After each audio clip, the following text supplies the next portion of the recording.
सातवें चरण शिक्षक बहाली आने में अभी कुछ महीनों का समय है और आपके लिए भी समय है।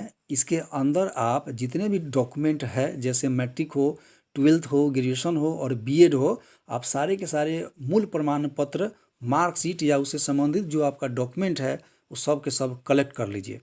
जैसे हम जानते हैं कि ओरिजिनल डॉक्यूमेंट 1 महीना 2 महीना में नहीं मिलती है। अगर आपका अनुभव BRA का है तो आपका अनुभव ज़रूर कड़ा अनुभव होगा कि BRA में अगर आप ओरिजिनल प्रमाण पत्र के लिए अप्लाई करेंगे तो कितने महीना में मिलेगा ये कहना मुश्किल है। इसका प्रक्रिया लंबा होता है। तो कहने का मतलब है कि अभी आप ऑनलाइन प्रक्रिया कर लें।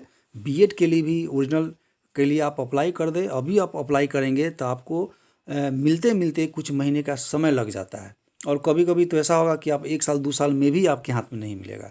तो आपसे जो भी आप जिस रास्ते को अपना करके, रास्ते का मतलब है कि जो तरीका अपना करके आप कलेक्ट कर पाए महीना 2 महीना 3 महीना में, तो आप कलेक्ट कर ही लें।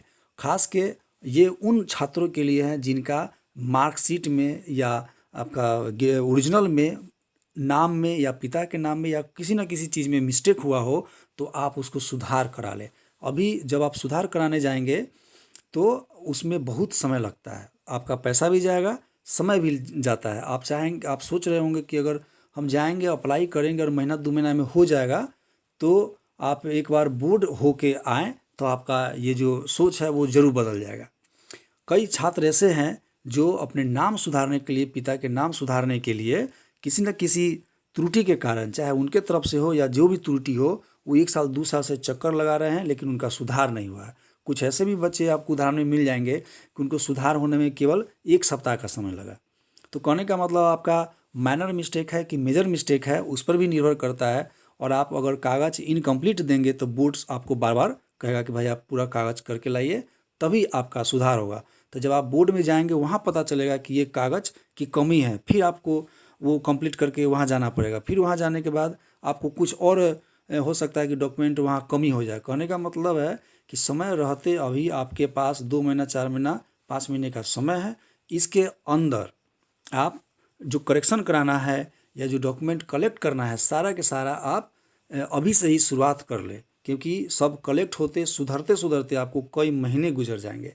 तब तक 7वां चरण की बहाली उम्मीद है कि आ जाएगी। जब 7वां चरण की बहाली का सुगबुगाहट हो जाएगा, जैसा कि माननीय मुख्यमंत्री जी ने कहा कि भाई ये प्रक्रिया, 7वें चरण की प्रक्रिया को तेज़ किया जाए। अगर सब कुछ सही रहा तो अगले साल के शुरुआती में या कुछ महीने के गुजरने पे ही अगर बहाली आ जाए और तब आप एक्टिव होंगे, तब कुछ डॉक्यूमेंट आपके पास होगा, कुछ डॉक्यूमेंट आपके पास नहीं होगा। छठे चरण में मेरा अनुभव है कि मैंने वहाँ पे बहुत सारे ऐसे छात्र को देखा कि अपने एफिड डिफिड को लगा करके डॉक्यूमेंट में, तब वहाँ पर जो सेंटर है वहाँ पर उनको देना पड़ा।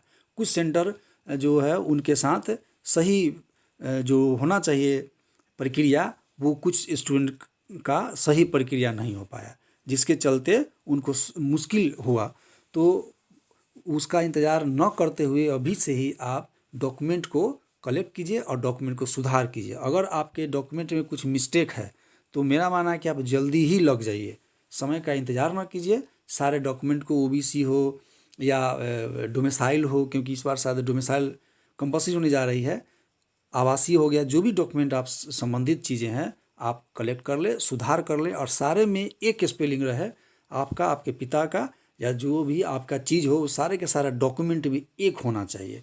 तो आप उसका ख्याल रखें और आप जल्दी ही इसके सुधार की ओर आप बढ़ें।